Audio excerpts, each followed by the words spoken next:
Me conta, você que está assistindo o Tribuna Amanhã nesta quinta-feira, você tem amigos verdadeiros, amigos de verdade?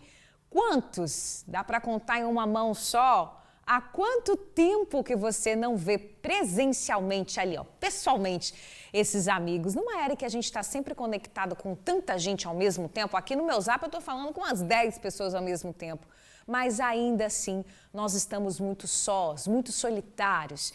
Com tanta correria, a gente mal tem tempo para parar, para conversar com alguém ali, olho a olho, tomar aquele café gostoso, sabe? Ficar uma hora ali batendo papo.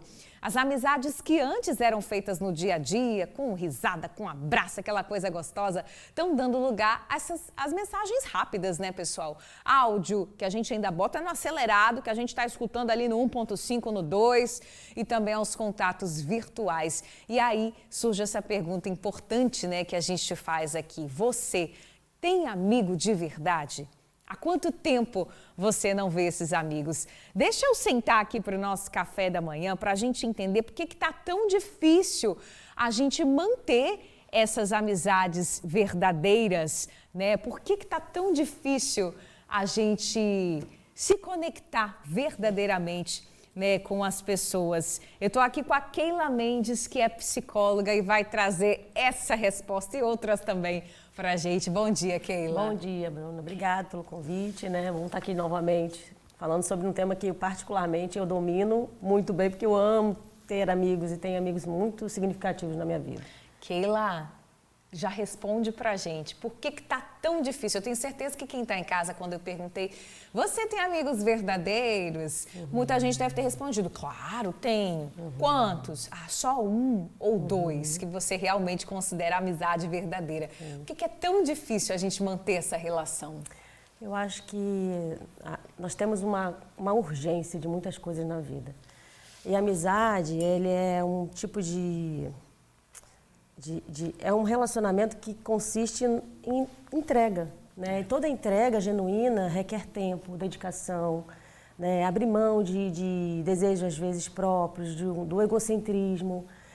E a gente cresce nesse meio né, social, né, de busca, de correria, de trabalho. Sim. E aí nós vamos nos perdendo nesse processo, né, de sentar, de trocar, de ouvir, de não julgar, né, de estar presente, né? Eu acho que é o mais desafiador, você ouvir ativamente a pessoa, né? Sem ter aquela necessidade de ter que dar conselhos de forma imediata, porque a gente quer resolver o problema do outro, né? Urgentemente. E não necessariamente a amizade tem a ver com isso, tem a ver com acolhimento acima de tudo, eu acredito. Ouvir a pessoa, Sim, né? Então acho que, fora essas questões que você colocou também, né? Do distanciamento, né? Do telefone, do WhatsApp, né? A internet, ela traz esses benefícios, mas ela devia vir como consequência e não como prioridade, né? As relações afetivas precisam se constituir, né, na proximidade, no toque, né? Que desenvolve uma série de substâncias, né, neurológicas e hormonais que fazem com que a gente vá criando vínculo e afeto, né? Então acho que tem uma série de fatores que contribuem para não fortalecer, né, as amizades hoje em dia. Os especialistas já apontam que a gente está vivendo a era da recessão das amizades. O que seria essa recessão das amizades, Keila? Eu acredito que seja exatamente isso, né? As pessoas, elas tendem a ter dificuldade de criar vínculos, né? Criar vínculos pressupõe que você vai ser vulnerável, né? E ser vulnerável é estar em perigo, teoricamente, né? Primitivamente falando, né? Abrir mão, falar de quem é, daquilo que concorda, que não concorda. A gente estava até no início comentando sobre isso, né? De amigos que às vezes a gente tem dificuldade de ser genuíno, né? A teoria da qual eu costumo trabalhar muito na minha abordagem teórica é humanista, né? De Carl Rogers. E ele traz muito sobre essa perspectiva, né? Da autenticidade, de ser quem se é e ser aceito do jeito que se é, né? E a terapia, ela traz um pouco disso. Ainda que nós não sejamos amigos, né? O terapeuta e o paciente, a pessoa sente-se acolhida. E ali ela pode ser quem ela é. E nesse processo de ser quem é, né? De não julgamento, né? Eu tenho condições de me aprofundar, de me abrir sem medo, né? E o medo impede qualquer tipo de aprofundamento de amizade. Então, acho que a recessão tem muito a ver sobre isso, da vulnerabilidade que hoje em dia a gente precisa se submeter para poder fazer amizades genuínas, né? Eu acho que é um desafio muito grande hoje em dia. Estão chegando muitas participações, já que falou de amizade, o pessoal, né, já logo participa. Rosilene Ferreira Cruz está ligadinha na nossa transmissão do YouTube. Obrigada, tá, minha amiga? Ela fez um comentário, na verdade, ela falou o seguinte: amigos verdadeiros não existem mais. Somente Deus mesmo que a gente pode confiar. Tá aqui a opinião da Rosilene. Acho que muita gente pensa como a Rosilene, né? Que não existe mais amizade verdadeira, né? Por que muitas pessoas têm essa impressão? Acho que é uma junção de tudo isso que você já falou, né? Mas a solidão, essa sensação de que a gente está ficando cada vez mais só, ela tem se intensificado, mesmo com a gente cercado de tanta gente online, né? Sim, eu acho que eu posso dizer de forma particular, né? A gente que é psicólogo senta às vezes em qualquer lugar, né? As pessoas, elas estão carentes de muitas coisas, sabe? E elas estão carentes, acima de tudo, de cuidado, sabe? De um ouvido atento. E é difícil você encontrar alguém que tem essa particularidade, né? De parar, de deixar o seu julgamento, sua opinião, seus problemas de fora e focar no outro, né? Que é abrir mão do egocentrismo. Então, muitas pessoas têm experiências ruins nesse sentido, de se mostrar vulnerável, né? E à medida que se mostra vulnerável, essa pessoa pega aquela informação e usa de forma inadequada, né? E ela fica traumatizada, né? Para estar aberta para outros relacionamentos. Então, é possível que muitas pessoas hoje em dia, né, não se abram por medo de fato, né? E eu digo muito para as pessoas, assim, a vulnerabilidade, né, nas relações sociais, elas trazem benefícios e prejuízos, né? O benefício é que, em determinados momentos, quando a gente encontra uma pessoa de fato que tem esse ouvido e tem a personalidade de ser amigo, a gente aprofunda. A pessoa vê que você é vulnerável e ela se permite também ser vulnerável. Então, ela percebe, poxa, se ela também passa por dificuldades, eu também passo. Então, eu posso contar minhas mazelas para ela que não vão ter problema. Mas o contraponto é que nem todo mundo tem maturidade para ouvir as suas dificuldades, seus problemas, né? Então, você precisa ter discernimento, né? De saber com quem você vai sentar, com quem você vai falar. Estávamos falando até agora mais cedo sobre os círculos de amizade, né? É verdade. Tem camadas, né? Pessoas que vão alcançar lá no mais profundo da amizade, que você vai contar coisas muito íntimas para elas. E outras que não, que você vai sair para tomar um café, você vai ali tomar à noite, passear, vai no parque, né? Ou chama para sua casa. Eu faço uma analogia das relações sociais, né? Das amizades mais profundas, né? É que pessoas na nossa casa, por exemplo, só entram até a cozinha, outros vão até a sala e outros vão até o seu quarto. E há pessoas, pouquíssimas até, inclusive, né? Como ela mesmo disse, Deus, vão entrar só naquele quartinho da bagunça que você não tem vergonha, né, de falar, nossa, eu sempre tenho uma cartinha da bagunça na casa, né? E nem todo mundo você convida para ali, porque ali é mostrar a sua vulnerabilidade, a sua desorganização, né? E é dizer, poxa, eu também tenho um quartinho da bagunça, né? E aí as pessoas se permitem. Então, é um combo de coisas, né? Muitas pessoas estão prejudicadas por isso, por traumas, né? De relações passadas que machucaram e aí não se abrem para os próximos. Com certeza. Bom, a gente costuma falar, né, que os amigos são a família que a gente escolhe, né? E o fato de você estar ali em família não significa necessariamente que você está entre amigos. A gente já vai falar sobre isso, mas a gente vai conhecer agora, Keila, duas irmãs que conservam uma amizade verdadeira de longa data. São anos de muita parceria. Olha elas aí na tela, Dona Romélia Silva tem 96 anos e a Dona Elza Silva, que tem 94 anos. As duas juntas têm muita história para contar, que elas já viveram ali, ó, de muita parceria, tá? Bacana. E elas compartilharam um pouco aí dessa amizade com a gente. Vamos ouvir. 8 irmãos, alguns morreram, os que ficaram vivos, 8 irmãos, lá no Morro de Argolas, uma infância maravilhosa nossa e uma amizade muito grande. Todos os nossos irmãos sempre nos demos muito bem, né? E a amizade que hoje, infelizmente, só tem eu, a Amélia e a minha irmã que mora lá no Paraná e ficou lá com o filho dela. A senhora hoje está completando quanto? 95. 59. E vocês sempre foram amigas? As amizades de vocês sempre foram... De eu e Elza? É. Ué, desde que eu nasci, já estava esperando por ela, né? Ela chegou. Aí nós começamos a botar uma e outra, né? Aham. Começamos a se divertir. Vocês saíam juntas? Saíam juntas? Saímos juntos, sim. Eu e Elza era pinguça, né? Gostava de beber. Nosso tempo do Álvares Cabral, que nós íamos, nós duas, para lá todo domingo, as domingueiras no Álvares, nós íamos para lá. A gente ia no Álvares Cabral dançar, olhar os meninos, né, os garotão. Na hora que eu for embora, que eu morrer, ela vai ficar lá meio chorando, né? Tá vendo lá. Eu vou chorar não, porque eu vou encontrar com ela você vai depois. falar. Eu vou falar pra ela, hein? Na hora do enterro. Eu vou falar pra ela, não chora não, Elzinha. Você daqui a pouco vem ficar comigo outra vez. Daqui a pouco não, vai demorar.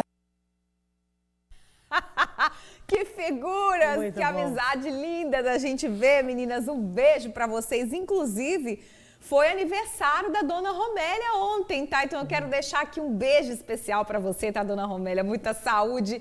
E que lindo ver essa amizade entre duas irmãs que ultrapassa o tempo e essa união ali das duas, né? Que legal que elas compartilharam. Obrigada à família também que compartilhou com a gente. Eu acho que a Dona Romélia, ela tá tomando um vinhozinho ali naquela taça, porque eu tô Certeza, sabendo que elas são certeza. animadas as duas, tá, gente? Keila, e que legal a gente ver, porque é um laço ali de sangue, Sim. né? Mas que a gente vê que verdadeiramente, na prática, é uma amizade ali que ultrapassou o tempo, né? Famílias, né, de forma geral, né, a gente tende a acreditar que por nascermos dentro de uma família, seremos amigos, seremos próximos. Não é uma realidade para todas as pessoas, né? Verdade. E eu falo que em determinado momento da vida a gente acaba tendo que adotar, né, nossos próprios familiares como alguém de amizade, de vínculo, de proximidade, né? Às vezes nós nos relacionamos de forma muito prática com as pessoas com que a gente convive dentro das nossas famílias, né? Eu digo de origem, né? Não, né, posteriormente depois do casamento, enfim. E é muito bacana, mas quando a gente vê também que essa relação vem desde o início, né? Que não vai se estabelecer ao longo da história, foi um contexto, um contínuo, né? Desde a infância, né? E aí cria-se vínculos, né? Aprofunda-se vínculos, né? Acompanha-se uma história dessa pessoa de altos e baixos, né? Você consegue ver como ela era antes, porque nós vamos nos modificando ao longo da história. Tem até isso, inclusive, né? Dentro das amizades, né? Pessoas que nós constituímos como amizade no ensino médio, né? Aquelas amizades mais pueris, né? Quando nós vamos nos amadurecendo, olhamos para elas e falamos, nossa, como eu era amiga desta pessoa que hoje está completamente diferente, né? Porque nós vamos mudando também. E se a gente não for se adequando a essa forma de ser dessa pessoa, da personalidade que ela vai se tornando, né? Que vai se constituindo até o fim da vida, segundo alguns teóricos, a gente se perde na amizade também. Então, é saber se atualizando em relação ao outro, né? Conhecendo quem esse outro está se tornando, as experiências que eles estão constituindo. Né? Hoje eu contar uma experiência particular minha, né? Que eu tenho uma amiga muito próxima de muitos anos, né? 13, 14 anos por aí. E nós temos um grupo nosso de WhatsApp, né? Que nós falamos, adolescente de 40 anos. É sensacional. Que legal. E tudo que a gente vivencia, né? Nós colocamos naquele grupo, né? De experiências. Olha, poxa, bacana a experiência que teve isso, aprendi sobre isso, isso e isso. E nós vamos construindo a nossa história juntos, sabe? E a gente vai se constituindo na relação com o outro. Eu acho isso tão sensacional, porque o ser humano, na relação com o outro, vai amadurecendo, né? Vai desenvolvendo áreas que antes, na solidão, né? Não conseguiria fazer de forma sozinha, né? Nós somos seres sociais, fomos criados para isso, para vivermos, nos relacionarmos. Então, eu acho que a amizade, ela é sensacional. Tem um outro ponto também, se você me permite falar, Claro. né? Que eu vendo elas ali conversando, eu achei muito bacana, porque é um fator protetivo, né? Neurologicamente falando, sabe? A amizade, ela desenvolve determinadas áreas do cérebro, né? Em várias fases da vida. E no caso delas, por exemplo, né, ela vai desenvolver várias áreas, por exemplo, memória, né, regulação emocional. Tu percebe, por exemplo, idosos que estão em asilos, né, em casas de cuidado, que estão isolados, eles tendem a ter um declínio neurológico muito grande, porque na relação com o outro você vai desenvolvendo determinadas áreas do cérebro que na solidão você não teria condições de fazer. Então vão, teoricamente, atrofiando essas áreas, né? Flexibilidade cognitiva, né? Dificuldade de lidar com outras variabilidades da vida, memória, que aí causa também demência, depressões, né? Ansiedade, uma série de outros transtornos que vêm decorrente da solidão. Então é interessante até que a amizade, neurologicamente, fisiologicamente falando, ela é imprescindível para a nossa história. Faz bem para a saúde. Com certeza. Cientificamente comprovado. Que legal, né? Agora, a gente recebeu aqui um comentário do André, que ele falou o seguinte, que ele bloqueou o melhor amigo dele no WhatsApp. Eita, caramba. Pode isso? Isso é amizade verdadeira? Com certeza. Isso aí é que é amizade verdadeira mesmo, né? Você tem essa liberdade, essa intimidade de bloquear a pessoa. Exatamente. Quando a gente consegue ter a liberdade e a segurança de estabelecer limites, saber que vai ser amado independente disso. Porque se você tem medo de dar limites, provavelmente é porque você não tem certeza dessa amizade. Olha. Né? Você não abriu-se para esse relacionamento. Então, quando a gente tem essa liberdade de dizer, não gostei disso, o que você fez não foi bacana, e saber que mesmo independente dessa situação, né, desse limite que você estabeleceu, a amizade não vai ser abalada, porque ela é muito maior do que aquela circunstância, do que aquela situação. E é nesse processo que a gente vê quem é maduro e quem ainda está na fase pueril, no que diz respeito ao amadurecimento. Né? O que eu mais vejo hoje em dia, né? Eu falo que eu não trabalhava com adultos na clínica, mas comecei a trabalhar exatamente porque eu via muita imaturidade, né? De forma, né? Em adultos. Né? E aí, aquilo que eu trabalhava na clínica da infância, eu via em adultos. Então, percebemos muitos adultos se comportando como crianças e ficando tristes, né? Quase que eu falando mais cedo, né? Cortando o dedinho, né? Não gostei de você, não quero mais ser amigo porque você falou mais alto, de um jeito diferente, ou estabeleceu o limite comigo. Então, a amizade, sim, pode estabelecer limite, sim, se você achar que deve, necessário. E tudo bem, desde que vocês façam reparações depois, desde que vocês conversem, se comuniquem. Desbloqueie o homem do WhatsApp aí. Perfeitamente, né? É momentâneo, né? Tem que ser momentâneo, senão aí não tem como, né? Keila, pra gente encerrar, nosso tempo tá acabando. Acho que para quem tá assistindo a gente em casa, vamos dar uma dica. Como é que a gente pode reaprender a ouvir os nossos amigos, a estar presente na vida dos nossos amigos? De repente, você que tá aí em casa, desbloqueia aquela pessoa do WhatsApp ou volta a conversar com ela, marca aquele café. Como é que a gente pode reaprender a ter esse sentimento, essa conexão com a pessoa? Precisa ser intencional, Bruna. Intencional. Amizade não acontece de forma ao acaso. Né? Você precisa marcar, você precisa estar presente, você precisa ligar, né? Então, precisa ser intencional. Quando você estar presente com aquela pessoa, obviamente, teu cérebro vai fervilhar de coisas, né? De tarefas que precisam ser feitas, de coisas que precisam falar, de opiniões que você quer dar. Não, tá tudo certo, tudo errado que você fez. Nossa, que absurdo que você fez isso, né? A gente tem essa tendência de querer consertar o outro, né? A gente não olha pra gente, não, a gente conserta o outro. Verdade. Mas é estar presente. E eu falo assim, acima de tudo, tente se colocar no lugar do outro. Você nunca vai conseguir ter a mesma perspectiva do outro, porque o outro é o outro. Tem uma história dele particular, vê a vida de um jeito diferente do seu. Mas é tentar.